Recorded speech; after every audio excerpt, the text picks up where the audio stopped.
नमस्कार। नारद संचार आपका अखबार कार्यक्रम में आपका स्वागत है।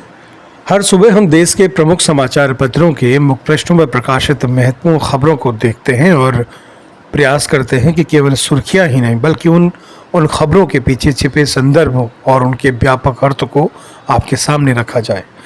तो आइए देखते हैं आज के समाचार पत्र हमें क्या बता रहे हैं। मित्रों, आज की सबसे महत्वपूर्ण खबरों में से एक है राष्ट्रीय परीक्षा एजेंसी यानी एनटीए से जुड़ा मामला। सुप्रीम कोर्ट ने एनटीए को लेकर संस्थागत सुधारों पर जोर दिया है। कोर्ट ने कहा है कि एनटीए को अधिक विश्वसनीय और पारदर्शी संस्था के रूप में मजबूत करने की आवश्यकता है और परीक्षा व्यवस्था में तकनीकी सुधार भी किए जाने चाहिए। यह पूरा मामला परीक्षा की पारदर्शिता और विद्यार्थियों के विश्वास से जुड़ा है। और मित्रों, आज के समाचार पत्रों में भारत और बांग्लादेश के संबंधों से जुड़ी खबर भी प्रमुखता से दिखाई दे रही है।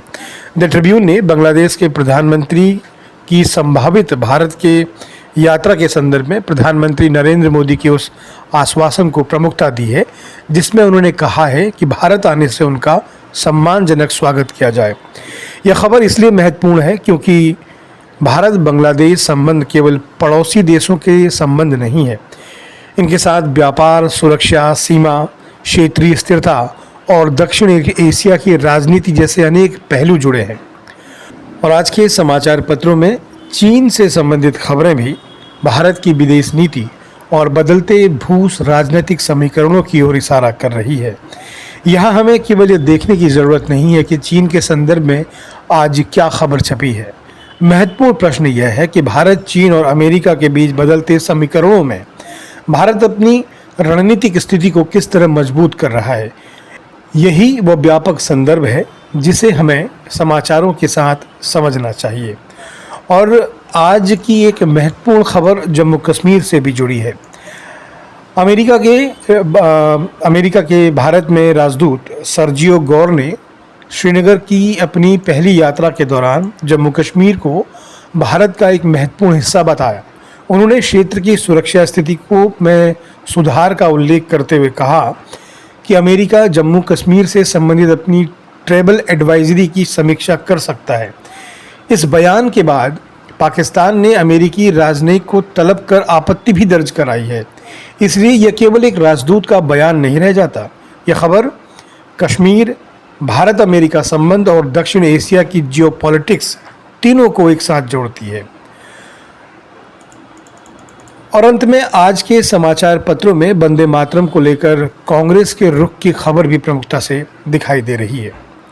कांग्रेस कार्य समिति ने पार्टी के कार्यक्रमों में वंदे मातरम की पहली दो पंक्तियों उनको उनके गायन की अपनी परंपरागत स्थिति पर कायम रहने का निर्णय लिया है।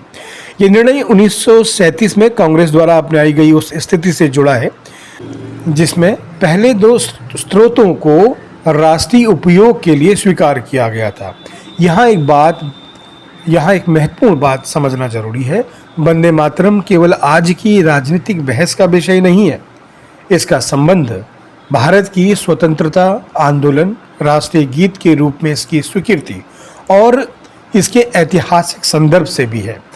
भारत सरकार ने 2026 में 6 स्रोतों वाले पूर्ण संस्करण के प्रसारण को लेकर दिशा निर्देश जारी किए हैं। इसलिए आज की बहस को केवल कांग्रेस बनाम भाजपा के राजनीतिक विवाद के रूप में देखना इस विषय को छोटा कर देगा।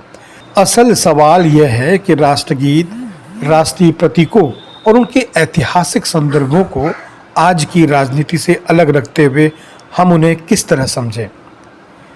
कुल मिलाकर मित्रों, आज के इन समाचारों को एक साथ देखें तो एक दिलचस्प तस्वीर सामने आती है। एक और भारत की विदेश नीति, जम्मू कश्मीर, बांग्लादेश और चीन से जुड़ी खबरें हैं जो बदलते वैश्विक और क्षेत्रीय समीकरणों की ओर संकेत करते हैं। तो दूसरी ओर देश के भीतर परीक्षा व्यवस्था की पारदर्शिता, युवाओं का विश्वास और राष्ट्रीय प्रतीकों को लेकर राजनीतिक विमर्श जैसे प्रश्न हैं। यानी आज के समाचार पत्र हमें केवल घटनाओं की सूचना नहीं दे रहे, वे हमें भारत के सामने खड़े कुछ बड़े सवाल दिखा रहे हैं और देश के भीतर संस्थाओं तथा लोकतांत्रिक विमर्श की विश्वसनीयता किस तरह मजबूत की जा सकती है। यही वो प्रश्न है जिन पर आज के समाचारों को पढ़ते समय हमें ठहर कर विचार करना चाहिए। इसी के साथ आज के समाचार पत्रों का ये संक्षिप्त अवलोकन यहीं समाप्त करते हैं और हमारे कार्यक्रम के संदर्भ में यदि आपका कोई सुझाव या प्रतिक्रिया हो तो आप हमें भेजिएगा ज़रूर। आपका स्वागत रहेगा। नमस्कार।